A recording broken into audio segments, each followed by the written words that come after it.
Hi, this is Dan Sullivan, and I'm here for the next episode of Anything and Everything.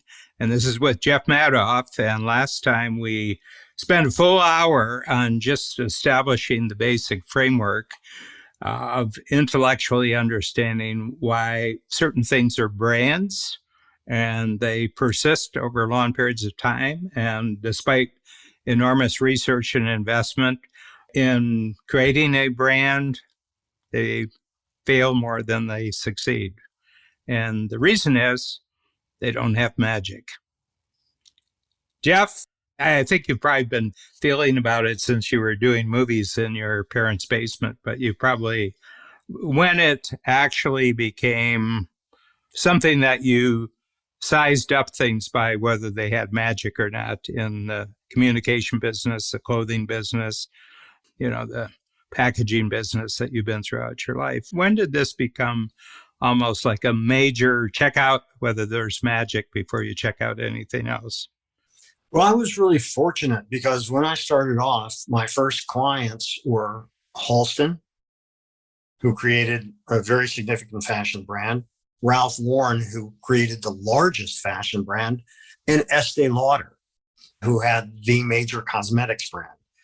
So I began to learn about a brand and what makes a brand. Probably it was in the late 70s when I started working with them. I actually worked with and met Estee Lauder, who used to mix things in her basement and then sell these creams and so on, which was just like in the cauldron, mixing the things at Hadassah meetings. And that's how she got started. Ralph started with making a tie wider than anybody else did and created a unique offering. And by the way, with Ralph, when he went to Bloomingdale's to sell those ties, the first thing they did was say to him, you need to make it narrower, because it's wider than all the other ties. And to use Dan Sullivan language, that was his distinctive difference. Mm-hmm. And he knew it. And then they wanted the Bloomingdale's keeper for the back part of the tie and the label. And he said, no, it's Ralph Lauren. And he was prepared to walk. Mm-hmm. They gave in to him and built a historic relationship that helped him build his business. My definition of the buyer in any situation is the one who can walk. Right. That's a great definition. And that's the best position to be in when you're negotiating. Mm-hmm. Even if it's not true, but you make the other person believe that you're prepared to walk.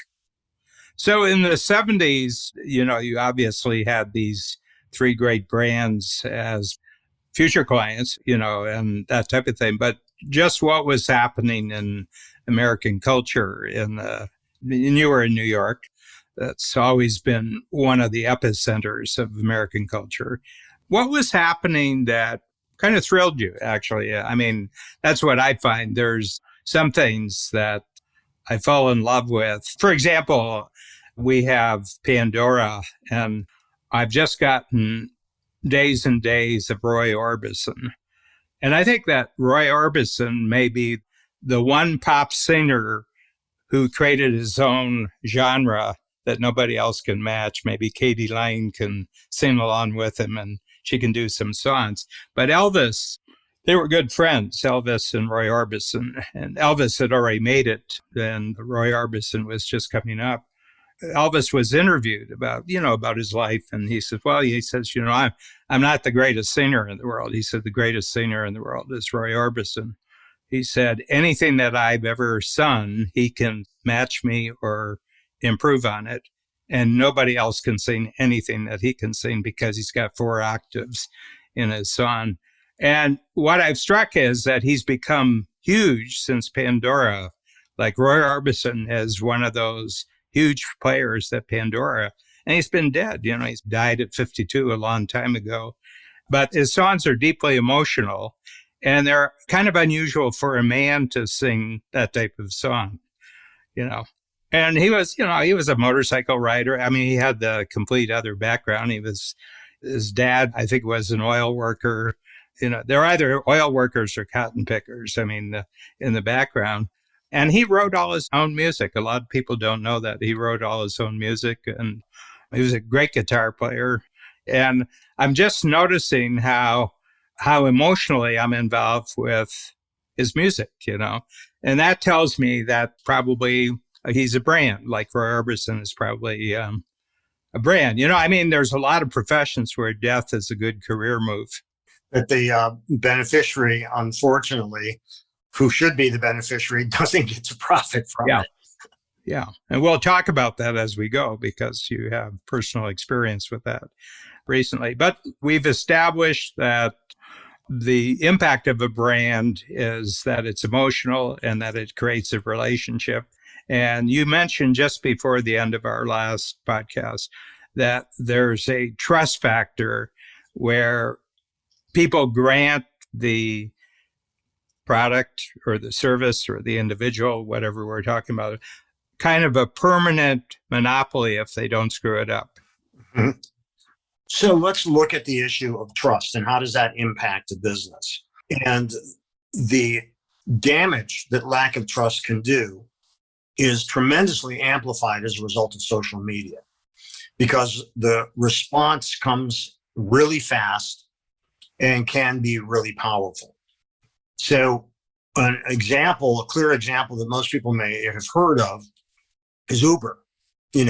Uber really had the total market for the private car on call using the technology of GPS and the cell phone, really smart, really early to build that business. Then what happened is that they lost the trust of the people because what was actually happening in terms of the way that employees were treated, the way that some drivers treated their passengers, and all of that had a huge impact on the business. And that gave an opportunity for a company they were looking to possibly buy, which was Lyft, to actually start evening the stakes a little bit in the game because trust in Uber was totally eroded. So if you make a claim or a promise as a brand, as American Express, when they would say accepted everywhere, then you better be. Because if you present your card when you're somewhere and they say, well, we don't take that, and it's supposed to be accepted everywhere, and you're at a place that you have no alternative, that's going to erode trust. So they're very careful not to do that. And so I think trust is a huge thing. We've seen that in celebrities too. Miramax had a great reputation for a high level of taste in movies. Yeah, and they cleaned out the Oscars. It was Miramax week, the Oscars for about 10 years, 10, 12 years, and gone with one article. Yeah. So the trust went. Yeah. And we saw that with Bill Cosby. Well, I think the other thing right now, we've just seen it because in our first go at branding, we talked about Apple and Microsoft. And I found that Bill Gates, for me, never had a pleasant kind of reputation, everything else, but he had turned ruthlessness into kind of an admirable trait. He got 95% of the market. There's a great quote by Bill Gates. He said that every year without fail, regardless of what was happening, twice during the year, he and Steve Jobs would go out for dinner because they were teenagers together. And they had literally created the personal computer. If you take the two of them, put them together, they created the personal computer world. He said that he would sit there for an hour and a half with his mouth slightly open, 2 hours, and he just sit to Steve Jobs, and he just come away, his mind just totally shifted. And on the way home, he said, I had to pinch myself to remind myself that I own 95% of the world market. He was involved in all these things, his philanthropic adventures. And I know people who are in that world and they say all they do is flood something with money and everything loses focus because they can just put $1 billion. They can put $1 billion into something. And they haven't done any of the groundwork on it. They just put $1 billion. They favor somebody over somebody else. And he says it just rips the whole ecosystem of the charity or philanthropy together. But there's two words that nobody can afford these days with your reputation. Jeffrey Epstein. Uh-huh. If your name is mentioned with Jeffrey Epstein, there's no recovery. Yeah, because you tarnish the brand and you introduce trust, and you don't feel you can trust. And there's no explaining it. We were just in the same places 16 times. Right. No, that's right. And again, that's social media. Yeah. Because that social media has a much longer memory than the newspapers do. Yeah. In a perverse way, would you say that Jeffrey Epstein was attempting to create a brand for himself?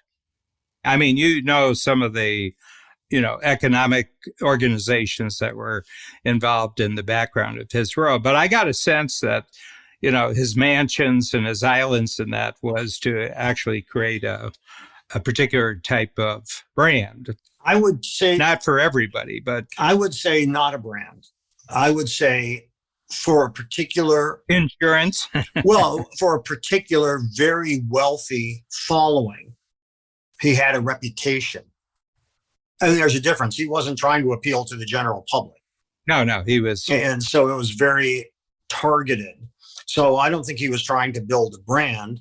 And I think he was, I don't know this, but my guess is he was smart enough to stay under the radar, which he did for a long time. And he had protection. He had high and mighty protection. Exactly. Yeah. So, It's an interesting thing because I always feel that the criminal world has everything that the non-criminal world does, except in reverse. It's like looking in the mirror and everything's reversed. I'm sure in the prison system and the gang warfare, there's just as much branding and marketing that goes on into the legal world, let's say the above criminal world, that reputations and being able to enforce your reputation, and that is probably really huge. Yeah, I mean, considering that there are still movies being made about Al Capone, and just the reputation that is a part of that. Well, Andre Norman, who we know through Joe, Andre Norman, who was in prison for 14 years, I think 18 to 32, something like that, in solitary for 2 years. But he said the first thing you did when you got to the new prison is you established your reputation, that you were the toughest guy. And he tells that one story, which a great book, and I really like him. We've had him on a guest on our discussion groups, and I find him, first of all, he's very smart. He was smart when he was going bad, and he's smart when he's going good. He's smart. He was talking about how he was in solitary and they put him back into his cell and he was hungry. So he told the guard to open his cell, and he did. And he went down to the next set of gates and he said, I'm going to the kitchen, just open it up. And the guards opened it up. And he went through 3 gates, got into the kitchen, and cook was there. And he said, I'd like a burger with fries. And the manager of the kitchen came in and says, who are you? You're not supposed to be here. We're going to call the guards and have you take. He says, I'm getting my burger and my fries. The guy says, well, he says, can I ask you a question? Are you going home after work tonight? And he says, yeah. He says, got a wife? He said, yeah. Got kids? Yeah. And he said, I'm just going to get my burger and my fries. And the manager says, make that 2 burgers and fries. Well, that's a form of branding. It's a form of, all he does is saying, we probably know where your wife and your kids live, I mean, which in prison talk is a marketing position. And a threat. Yeah. It's a threat. But what I'm saying is that we've talked about 2 people here who crossed the line, Harvey Weinstein and Jeffrey Epstein. So the 2 of them crossed the line, and people affiliated with them, if you had close connections and everything like that. If they get branded bad, you get branded with them. Well, so what might be useful is let's draw the distinction. And they're both magical. They're both magical when you think about it. In what terms? Well, we can say that this person did all this to become who they were, but it's like janitors after the circuses left town explaining what happened on the previous weekend because of elephant poop. These after the term, this is why people really become famous. Well, it's an explanation, but if you did what they said and what they explained, it probably wouldn't work for you. Well, that gets into a whole other area, which I call the myth of replication. Okay, that's part of magic, though, because it's magic that makes you want to replicate somebody else's, how they did it. Yes. And then, of course, the perception is, well, they were lucky enough to catch lightning in the bottle, but it doesn't strike twice, you know. But I think the difference between a brand and reputation is that a brand has a presupposed business attachment to it, and that a reputation is anchored to an individual. Mm-hmm. And what the reputation is what people say when you leave the room. Mm.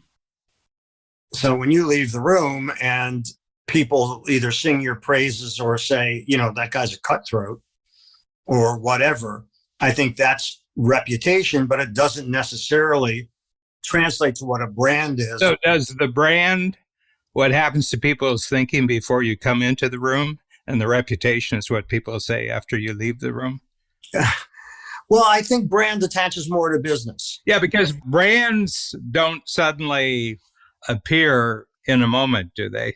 No, they don't. No. You know, they're built over time. I mean, I'm asked all the time, people will say to me, well, we're just starting out, but when should we start thinking about what our brand is? You know, because I'm no Ralph Lauren. So when should I start thinking about that? And I said, as soon as you start your business. I said, Ralph Lauren wasn't the Ralph Lauren you know when he started. Apple wasn't the company you know when they started. They were working out of a garage. So having a vision of where you want to go and how you want to achieve your goals doesn't mean that you don't iterate, pivot, whatever, but it's important to have that from day one. Mm-hmm. And so I think that a brand evolves. And as you get a bigger audience, you can't be a brand and not have a big audience. Yeah. Yeah. You know, that's a prerequisite to having a brand, is that you're addressing a larger audience. Well, you're in the thick of this right now, Jeff, because of the Broadway play, the Broadway musical that you've been at now for at least 3 or 4 years.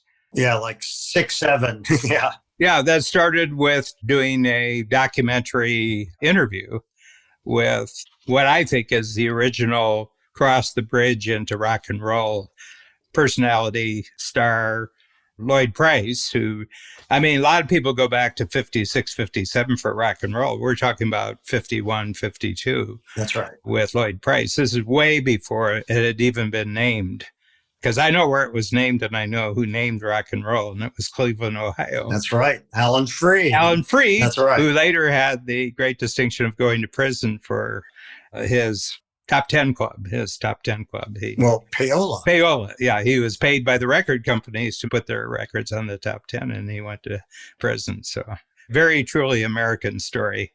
Isn't it interesting, by the way, you mentioned that, and I think about, you know, my book came out this past summer, and I know how people, and I've learned how people game the system.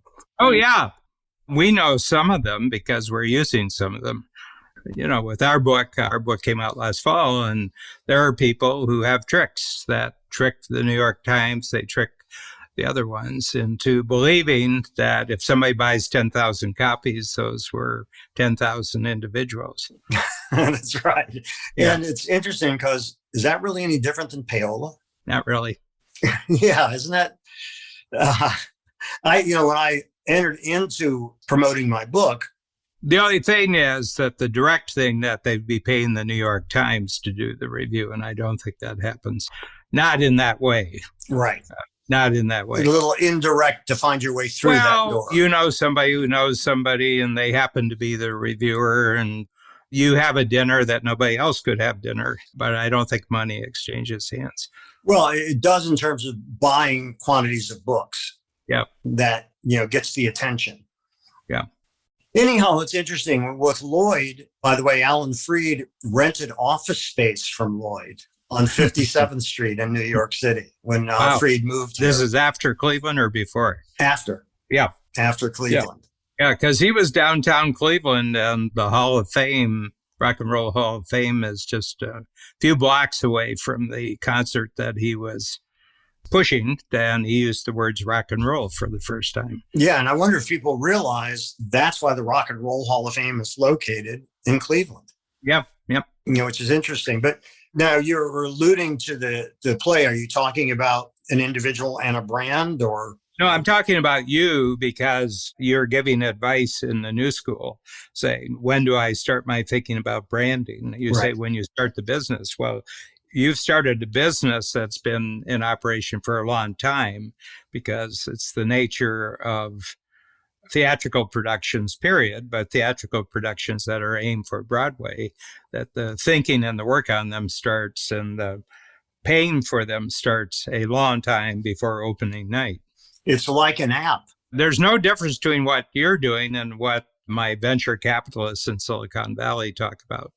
Yeah. And like Silicon Valley, it's not the product, it's the team that you're putting together. That's right. I mean, you have the advantage that I doubt if there's anyone still out there in rock and roll history who's as prominent, who is unknown as the individual that you chose. I mean, incredibly well known by everybody in the world of rock and roll, but not known by the general public necessarily. Right.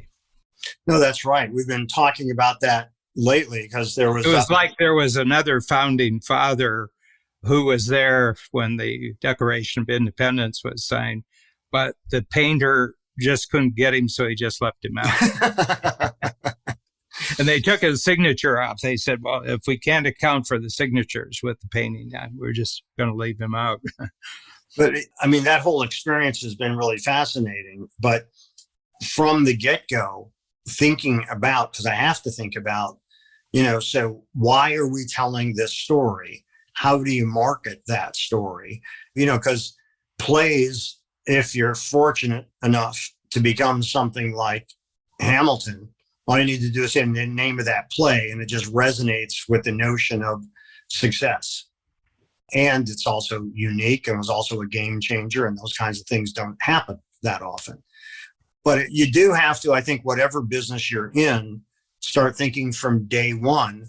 You can't think about your reputation in the same way, because your reputation is ultimately the product of other people's opinions of you.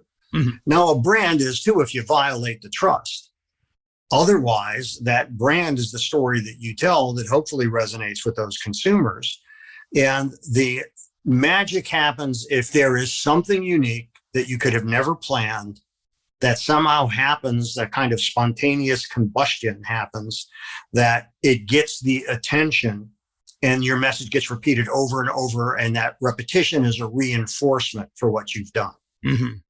Does that make sense? Yeah, it totally does.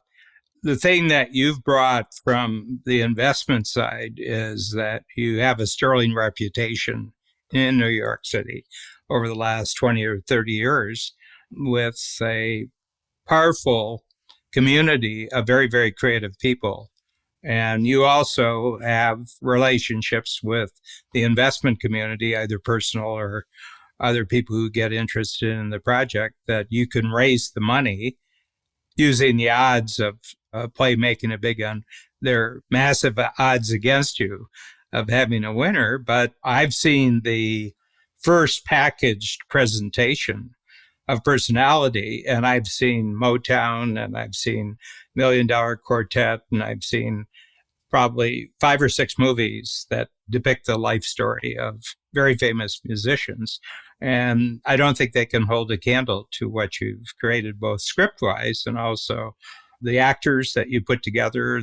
The music is the music that was written 60 years ago, so it carries itself. But I got a sense, because I was there, I had the rare opportunity, and, you had to kind of use some of your muscle to get Babs and me into the audience, because they have strict rules on early presentations on Broadway and in the Actors Union and everything like that. But I was amazed at how well it was put together from a music standpoint. There was nothing that was extraneous to the central message of the play. There was nothing thrown in that was extraneous. Everything fit, So that's an outside person. I mean, and I have to disclose here that I've got a very, very minimal, Babs and I have very minimal investment in the project, but it was fun to do that. It was to actually be part of something that we did it. But I have a sense that you have magic on your hands. Oh, thank you. And I think that the talent that you pulled in partially aided because nothing else was going on Broadway for the last 15 months, that you've really attracted people. And I don't think you attracted them because it was better than they were working on. It attracted them because for the last year, you've had their full attention.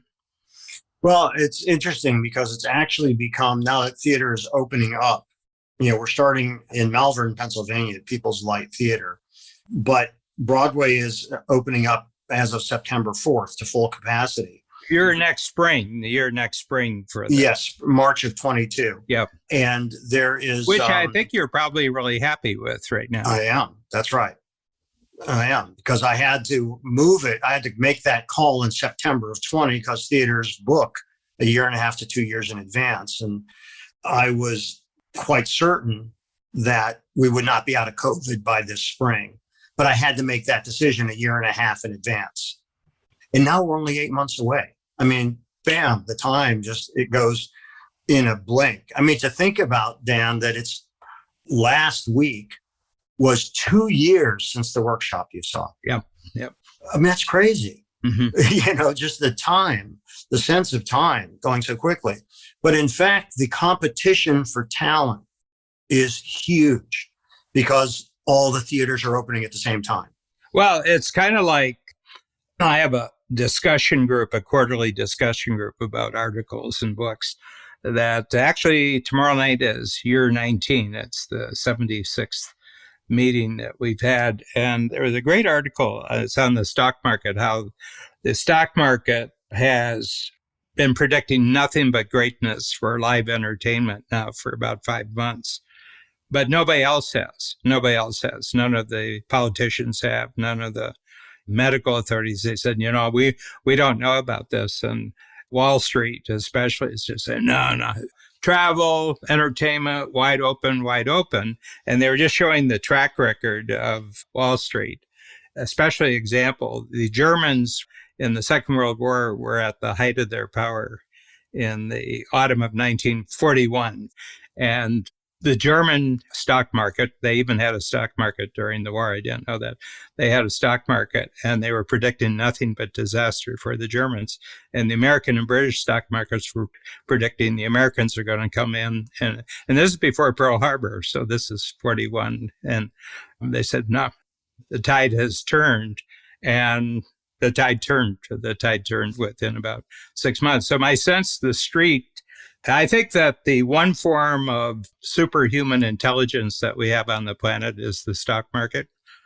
And the reason is the stock market picks up on everything and puts it together and then updates it minute by minute. The average price on Wall Street lasts somewhere like 17 seconds right now. And the reason why I think that people are so big because everybody wants it. I mean, we have a beach, which is 3 minutes walk from where we live, and it was just packed. Every rule in the book is being broken by every 10 square feet of that beach. And there must have been 4,000 or 5,000 people down there today. And, I said, why don't I have the elected officials come down and give them tickets, Well, what's interesting that's happening is that... But this is magic, too. The magic that people really, really, really want to see something great. Well, I think that it's also, I've been to a number of industry conferences online that are co-hosted. It's Situation Interactive, which is one of the major live theater marketers and ad agencies in the country, and Google Entertainment. All of the data is showing huge pent-up demand, like what you're talking about. Where we're seeing that in New York City at this moment, in particular, is restaurants. And because all of the guidance is lowered, and thankfully, the vaccine, particularly Moderna and Pfizer, are showing to be more effective than they even thought. Yeah, didn't they have a day last week, first day? 0 deaths. 0 deaths. Yeah. And it's also interesting, And for the past 20 minutes, we're proving the anything and everything title of this podcast. No, we're talking about magic. What it would have been like if we hadn't had the pandemic and you developed the play. You were in competition with everybody else's attention. But you got a year when you had some of the greatest talent in New York. You had their full attention because they weren't doing anything. Yeah, and of course, nobody knew when that would ever loosen up again. And you boldly made a prediction of when you were going to do it. Yeah, it's funny. I don't know how bold it was because on one hand, I'm thinking, man, do I want to layer on another year to this process? However, the point is that I didn't think it was going to happen. So I was trying to protect that asset because we might not have gotten another theater date for another 2 years or 2.5 years. So I felt that unfortunately the bet was hedged, but there's two things. There's another part of magic. There's two things here. One is... Well, you without courage and magic, you're just 10 years retired from being a shoe salesman. That's right. With a monkey at the back of the store. You're right. And that made me even forget what I was saying. No, you're talking about you've made the prediction, you made the commitment, because what your commitment allowed was everybody else to make a commitment. Well, and that we had to follow up and get contracts re-signed. And there was a concern potentially that we would lose some of the people that we had. And in fact, what we were able to do was attract more people to finish up the team. And, because you're an investor, you got that update, which is pretty damn impressive. The people that are enlisted in this project, it's like an A-level team that we're starting at a regional theater. And this is a team that Broadway would lust for. Yeah. So what's the magic that people want to get involved? I'd like to think, of course, it's just the script that I wrote. That's a part of it. But another part of it is when you start attracting really good people, that attracts other really good people. Yeah. So when you have a set designer, like, first of all, starting with my director, Sheldon Epps, when you have someone like Sheldon Epps, that attracts people. And then when you sign a set designer like David Gallo, who has won multiple Tony and Emmy awards, lighting designers want to work with David Gallo because his sets are so extraordinary. And which lighting designers? Award-winning lighting designers who love working with other people whose game is as good as theirs. Yeah. And, I've gone from the person that originated this to being the weakest link, but, they can't fire me because I wrote it and I'm a producer. But it's gratifying the people we've attracted. But part of that magic goes back to what we talked about last time in terms of relationships. Trust. Is it good? And trust. That's absolutely right. Yeah. That they trust this team, the ability to execute. And as much as you and Babs liked the script, I remember when we had lunch that day and you told me that you wanted to support it. If you didn't think that somehow I could possibly pull this off, you weren't going to invest, Yeah. And I've been invited in other situations over the years to do it, not quite with the kind of product that you had. And I said, that's not really my game. But my game was to, I had an early interest in life and theater, and I participated in in theater to the point where I realized it wasn't going to be my career. And you didn't ask us to join. You didn't ask us. We were just, meeting like we do. We were just chatting like we do. And you were telling us what was new and where it was going. And you took a bathroom break. That was your mistake. You took a bathroom break. And when you came back, we said, we'll support. It was totally unexpected. Yeah. Well, it was totally unexpected, but we had that freedom that it wasn't expected. But it was also, frankly, also meant a lot to me financially. It came at a time where we very, very much needed it. But it also was, frankly, very emotional for me. Mm-hmm. The fact that my two friends, Dan and Babs, wanted to help support it. I remember when I said to you, well, there's two ways to support a project. One of them feels good, but the other one is the only thing that moves it forward. Yeah. And you said, no, we're prepared to write a check. Yeah. And that was very emotional for me because it was early in the process, totally unexpected, and a display of trust that was very validating to me. So I'm incredibly grateful for Yeah, that. and the fact that it was 500,000 pennies didn't bother you at the least. Yes, the boxcar actually just showed up the other day. We finished counting it the other day. Yeah, but my sense is, here's a thought that just occurred to me, is that whenever talented people, well, it's not necessarily talented people, but let's say interested people bet on other interested people for something that's bigger than them all. I think that those are some of the ingredients of magic. I agree. But it's the betting on other people because the project's bigger than them all. Yeah. Getting back to it again, and I think we can even do another session about how do you create magic, because real magic, that lightning in the bottle, that just sort of happens, like Zoom. The pandemic was the worst thing that ever happened to this country, best thing that ever happened to Zoom. Well, it's really interesting because one of my longtime clients, 20 years, is the financial advisor to 8 out of the top 12 people at Zoom and has been since the beginning of the company.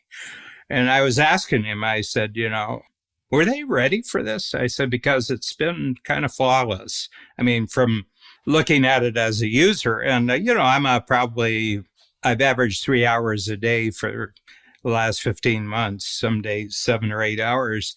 And I said, little here and there, but almost nothing. I mean, Pandora goes down on me about twice a week, where lost the network and everything else. So I said, they went 50 times in 1 year. And I said, were they ready for this? And they said, yeah, they didn't know what it would be. But the head people, they created WebEx before, and that got bought by Cisco. And they said that what we've noticed about technology is being ready for something big that's not under your control. In other words, something big could happen. It's not under your control, but you're all prepared for it to happen. Okay. There were other candidates out there. There were other platforms out there, but they had the best graphics. The one thing that the founder, who's sort of the lead person, he said, if it's not as good as people's television, they won't use it. And I think the resolution is really terrific. And the other thing is, it's 3 clicks and you're anywhere in the world. Yeah, which is amazing. And look at what happened. It's like Sony, who owned the personal listening experience with Walkman and was totally taken over and dominated by Apple. Well, prior to the pandemic, let's do a Skype call. Now, they were bought by Microsoft, but it's now Zoom is the generic term. Yeah, where's the Skype guy when Microsoft has a meeting of their top people? Where's the Skype guy sit? Yeah, I don't know. But that's what, it was that kind of a shift. Yeah. Where all of a sudden the generic term became Zoom. Let's do a Zoom. Yeah. Even if you mean Skype, it's let's do a Zoom. And Google makes it confusing when you put this on your Google Calendar, because the first thing they put is Google Meet on the column. And I've had people click that by mistake because they put it prominently at the top. But somehow Zoom had the magic because I think they were first and they delivered on the promise and they did it.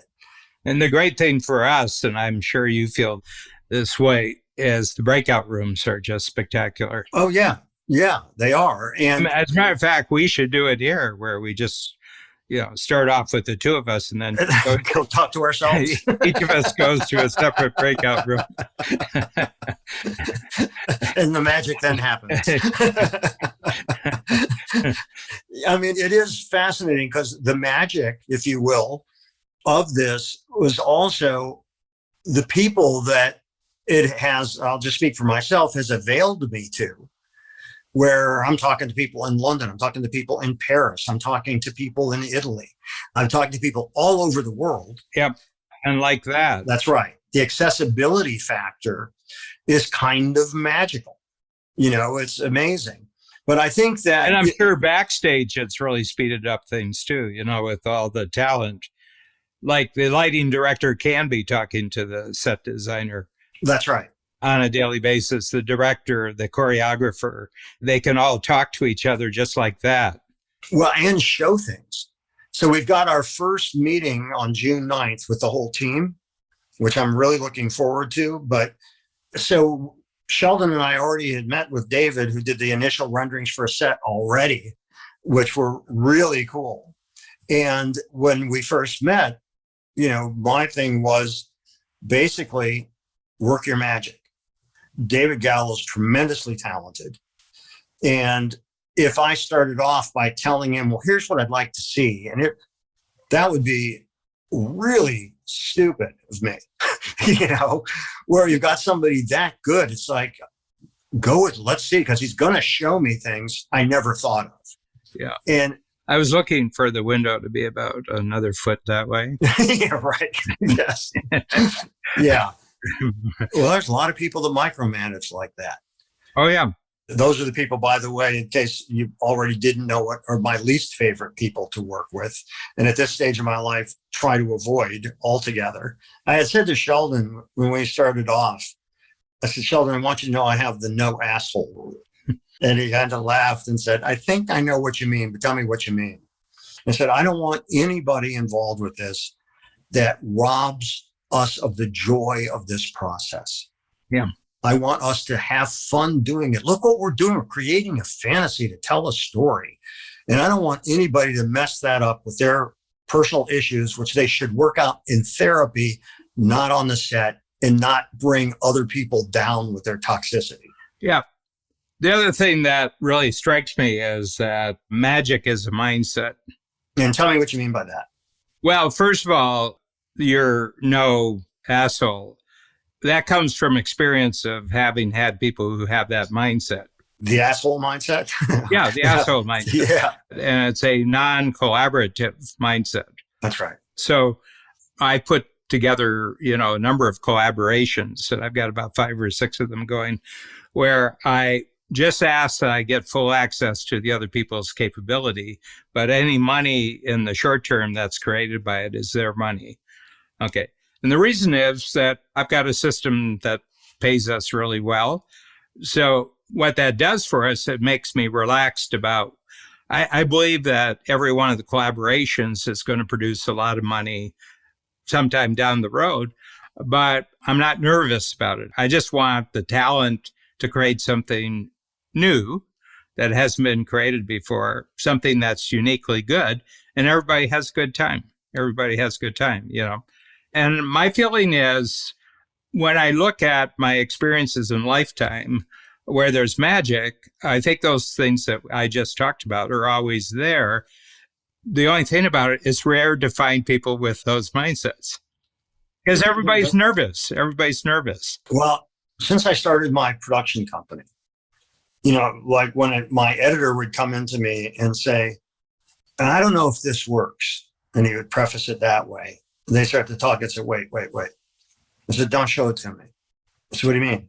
I said, if you need help in talking about a problem, happy to do it. But if you're not yet happy with it, don't show it to me. I want you to be happy with it, and then we'll talk about it. And he looked and he kind of smiled. Okay. Yeah. Because I also think you get better work from people when they're invested in it and they know that their opinions are valued. Mm-hmm. And, the worst thing is to be in any kind of a business situation or any kind of relationship where the other person doesn't feel that their input is valued and they don't feel heard. And the collaboration, the essence of a successful collaboration is that the other person feels heard. Well, and the other one is that everybody's got the thing that's bigger than them that they're focused on. Mm-hmm. Dan, tell me what you mean by the bigger than them. You've mentioned that a few times. Tell me what you mean by that. Well, no one person can create a Broadway play. Mm-hmm. Right. I mean, enormous amount of teamwork. That's right. Yes. Even the bad plays where the environment is toxic, there's an enormous amount of talented teamwork. No, you're right. You're right. And that's one of the prices you pay for being in that particular industry, that you don't get to pick the culture. I mean, I was in theater to know that 90% of people in theater spend 90% of their adult lives unemployed. Yeah, it's true. So you can't be real choosy if, an opportunity opens up and you don't like the people. But how are you going to be known? How are you going to get better if you don't actually involve yourself in the actual activity? That's right. And people oftentimes don't have the luxury to say no because they got to pay rent that month. Yeah. I'm sure there's a lot of talent within about 5 square miles of you that's had a really lean year. Absolutely. Oh, absolutely. You're right. And, it's also, people will say, and I mean, I don't know if this goes along with the magic or not. People will talk about, you were lucky. And I don't think luck has anything to do with it. I think recognizing opportunity and then acting on it, which is what a lot of people mistake for luck, Well, what I feel is that once you've taken care of how much luck is responsible for everything, then let's start talking about talent and alertness. Yes. No, yeah. Well, I granted, I mean, like, I was born healthy. I was born with a good enough mind. I was born at kind of a great time to grow up. And I've got all that. But I said, but all my classmates who didn't do anything, they had the same luck. Right. But I think that becomes a rationalization. Well, I was unlucky. Yeah. And I'm not talking about if you get hit by a drunk driver. I'm not talking about that. But I'm talking about in business. Yeah. I think one of the things that really opens you up to luck is just being really interested in people, being interested in what other people are doing, be interested in learning things you didn't know before, and everything. So my feeling is that there's a mindset. Here's a really great thing. Let's develop a sub-theme in our podcast series called The Magical Mindset. Yeah, which is different than magical. And to see how much we can use that as sort of an integrating thought and looking at a lot of different things. I mean, fortunately, both of us, have a major new thing that we're developing right now. And partially because of COVID, it's getting better, and one of it is our new program, which is just virtual. We're up to around 430, 450 signups. That's fabulous. And they don't go anywhere. Wherever they are. I had a introductory call for people who are starting within the next 3 months, just to, I'm the head guy. So I talk to them. And for the next year, 2 years, 3 years, there would never be an opportunity for them to have me as their coach. So they jumped at it. And so we had about 130 probably. And I was talking to people that I remember from Taiwan, from Vietnam, from Malaysia, from Mumbai in India, from Dubai, from Ghana in Africa, and it added up to about 15, 20 different countries. And they were all there on the screen. And they said, that's great. They're all paid for. Checks have cleared, everything. And they're just fascinated to start. And they don't have to go anywhere. When you think about that, it's astounding. Yeah. And it's like that. Yeah. A split moment in time. It happened like that. And here's what I'm saying. I bet all the talent in the entertainment world, in Broadway, and in the theater world are twice as good next year, just because they appreciate the opportunity to do what they do for a living. And don't you think that should always be the case with all of us? Well, with the really good ones, I think it is. I read a little history of Laurence Olivier. There's only one actor buried in Westminster Abbey, and that's Laurence Olivier. You think of Britain with all its theater history, and Laurence Olivier is buried there. So I just looked into Laurence Olivier, and the biggest thing he was known for when he was doing live theater was if it was the 100th performance, it was as fresh as his first performance. You've got a lot of tales. I mean, you've told a lot of stories about Laurence Olivier, how he could upstage other people by doing nothing. But what he did is about 20 minutes or so before the performance started, they had these little eye holes in the curtain, and he'd go and he had this mantra. He said, "This is not last night's play. This is not last night's audience. My lines are not last night's lines." And he'd just go through the checklist.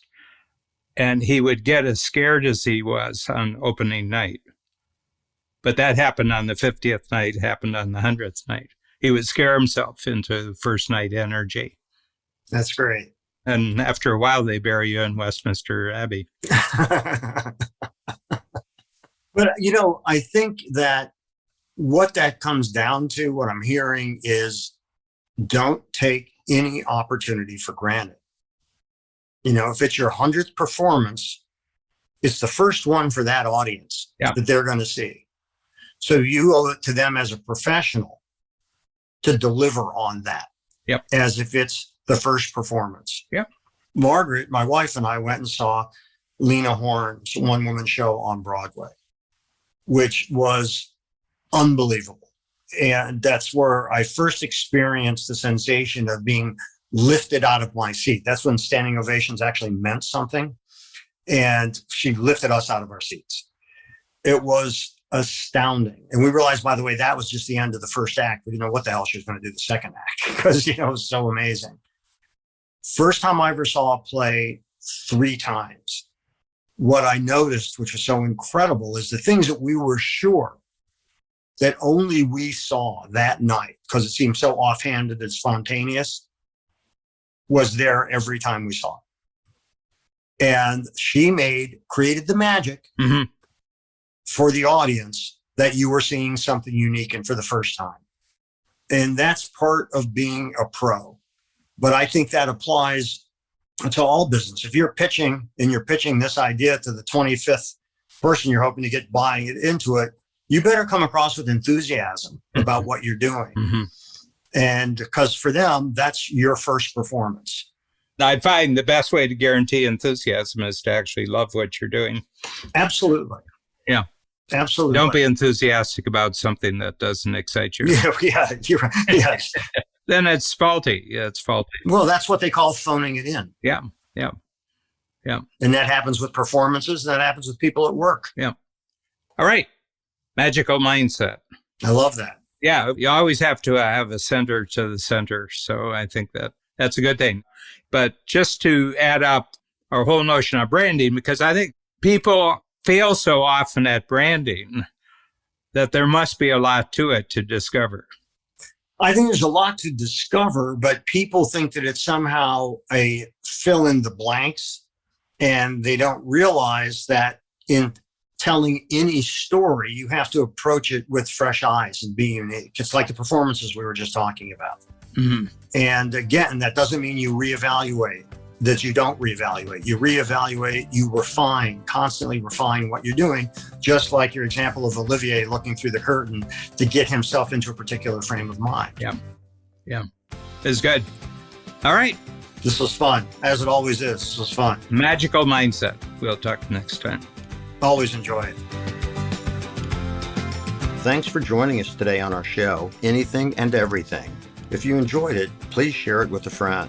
For more about me and my work, visit acreativecareer.com and madoffproductions.com. To learn more about Dan and Strategic Coach, visit strategiccoach.com.